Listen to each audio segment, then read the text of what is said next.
হরে কৃষ্ণ। হরে কৃষ্ণ। কেমন আছেন? ভালো আছি। আপনার নাম? টিনা রানী দাস। আপনার নাম? দীপ্তিমানিক দুষ্টু। অসংখ্য ধন্যবাদ আমাদের এই বৈদিক টিভি চ্যানেলের কুইজ পর্বে অংশগ্রহণ করার জন্য। তো এই কুইজ পর্বে আপনাদের 5টি প্রশ্ন করা হবে, তার মধ্যে 4টির উত্তর দিতে পারলে আপনাদের জন্য একটি পুরস্কার রয়েছে। তো আপনারা কি প্রস্তুত? জি। জি প্রস্তুত। হ্যাঁ। অসংখ্য ধন্যবাদ। হরে কৃষ্ণ। তো আমরা যেহেতু আমাদের সামনে পরমেশ্বর ভগবান শ্রীকৃষ্ণের জন্মাষ্টমী আসছে, তো এই জন্মাষ্টমী অর্থাৎ পরমেশ্বর ভগবান শ্রীকৃষ্ণ সম্পর্কে আপনাদের প্রশ্ন করব। তো পরমেশ্বর ভগবান শ্রীকৃষ্ণ এরকম সনাতন ধর্মীয় বিভিন্ন কুইজ ভিডিও পেতে চ্যানেলটি সাবস্ক্রাইব করুন, ভিডিওটি লাইক কমেন্ট এবং শেয়ার করে সনাতন ধর্মের প্রচারে সহযোগিতা করুন। হরে কৃষ্ণ। কার অত্যাচারে অতিষ্ঠ হয়েছিল এই পৃথিবী এবং মূলত কাকে বধ করার জন্য তিনি আবির্ভূত হয়েছিলেন? মহারাজ কংস। কাকে? কংস। কংস। মাতাজি উনি বলছে কংসকে বধ করার জন্য আবির্ভূত হয়েছিলেন কৃষ্ণ। এটা কি সঠিক? হ্যাঁ সঠিক। তো এটা কি কনফার্ম নিব আপনার উত্তরটা? হ্যাঁ। অসংখ্য ধন্যবাদ মাতাজিকে। তো আপনার প্রথম উত্তর সঠিক হয়েছে। তো এবার আমরা যাব দ্বিতীয় প্রশ্নে। তো দ্বিতীয় প্রশ্ন হচ্ছে যে এই যে কংসকে বধ করার জন্য শ্রীকৃষ্ণ আবির্ভূত হন, তো এই কংস, তো এটা কোন যুগের লীলা আগে বলেন? এটা দাপর যুগ। দাপর যুগের লীলা। অসংখ্য ধন্যবাদ। তো এই দাপর যুগে কংস পূর্বজন্মে কে ছিলেন, অর্থাৎ ত্রেতা যুগে কে ছিলেন? রাবণ আর হচ্ছে কুম্ভকর্ণ। কে ছিলেন? রাবণ ছিলেন। রাবণ ছিলেন। হ্যাঁ। রাবণের ভাই কুম্ভকর্ণ কে ছিলেন এই দাপর যুগে? শিশুপাল ছিলেন। শিশুপাল। এটা কি সঠিক? সঠিক।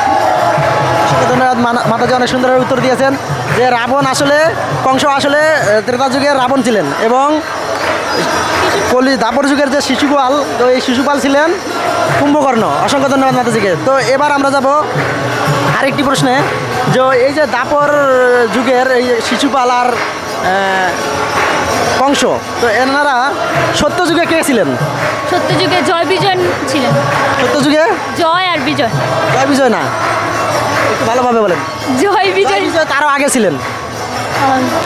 ওনারা বৈকুণ্ঠে জয় বিজয় নামে 2 ভাই ছিলেন। তো তারপর তারা অভিশপ্ত হয়ে সত্য যুগেই আরেকবার পৃথিবীতে আসছিলেন। তারা কে? এই 2 ভাই। অপশন দিলে পারবেন?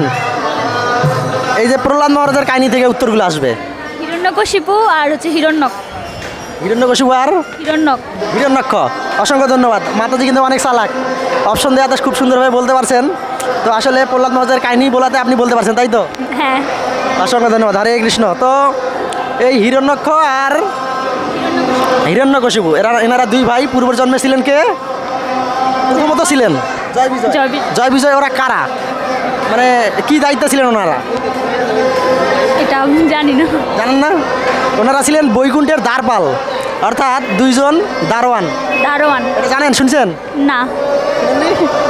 তো অসংখ্য ধন্যবাদ মাতাজিকে। তো এই যে জয় বিজয় কার অভিশাপে এই পৃথিবীতে, মানে এই যে অভিশপ্ত জীবনগুলো লাভ করলেন, তারা অসুর হয়ে জন্মগ্রহণ করলেন বিভিন্ন যুগে, তো কার অভিশাপে? ব্রহ্মাদেবের অভিশাপে। কার? ব্রহ্মাদেবের। ব্রহ্মা। তো এই উত্তরটা আমরা নিতে পারছি না, এটা ভুল হয়েছে। তো আরেকবার বলবো যে তারা 4 জন ছিলেন একসাথে।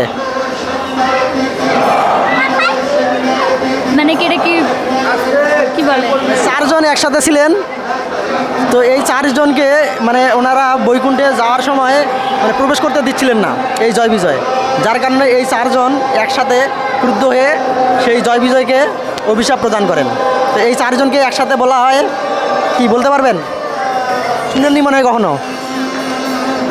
তো শুধু ভক্ত সজ্জন, আপনারা যদি জেনে থাকেন অবশ্যই কমেন্টে জানাবেন, আর যদি না জেনে থাকেন সেটাও বলবেন, আমরা আপনাদেরকে জানিয়ে দেবো। হরে কৃষ্ণ। তো আপনাদেরকে এটা আমরা পরবর্তীতে জানিয়ে দেবো। হরে কৃষ্ণ। ঠিক আছে, ধন্যবাদ। তো মাতাজিরা কয়টি প্রশ্ন হয়েছে মনে আছে? তো একটির উত্তর দিতে পারেন নাই। অসংখ্য ধন্যবাদ মাতাজিদের, সবগুলোর উত্তর অনেক সুন্দরভাবে দিয়েছেন। তো একটির উত্তর দিতে পারেননি। তো এবার আমরা আপনাদেরকে একটি লাস্ট প্রশ্ন করব। তো এইটার উত্তর দিতে পারলে আপনাদের জন্য একটা পুরস্কার রয়েছে। পারবেন তো? জি মাতাজি। অসংখ্য ধন্যবাদ। তো এই প্রশ্নটা হচ্ছে যে পরমেশ্বর ভগবান শ্রীকৃষ্ণ এই পৃথিবীতে কত বছর লীলা করেন? 125 বছর। কত বছর? 125। মাতাজি উনি বলছে 125 বছর। এটা কি শিওর? না। হয় না? তাহলে আপনি বলেন কত বছর? 105 105 5 শিওর এটা 105? জানা নেই। না মনে হচ্ছে তো।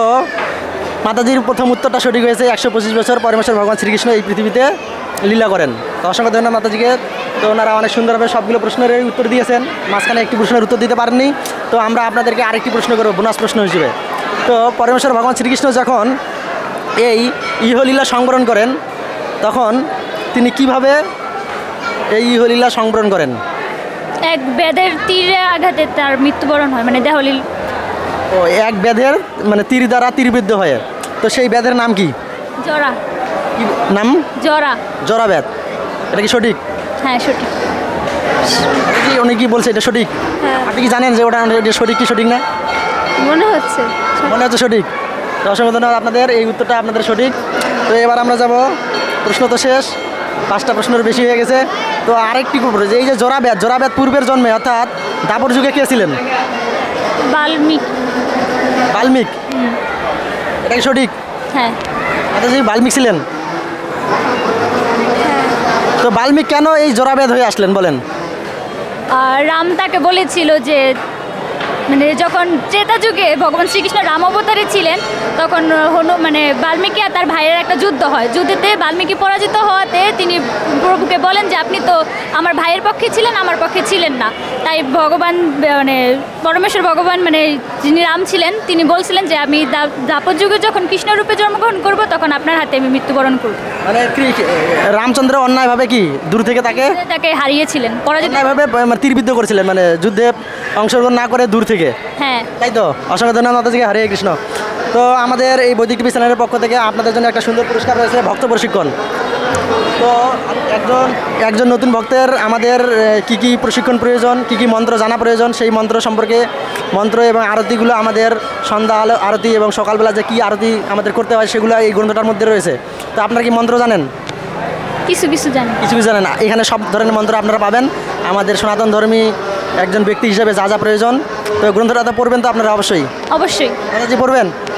হ্যাঁ আপনি পড়বেন এবং পাশাপাশি আপনার যখন আপনি অবসর থাকবেন আশেপাশে যারা থাকবে তাদেরকে পড়ার জন্য উদ্বুদ্ধ করবেন। হরে কৃষ্ণ। হরে কৃষ্ণ।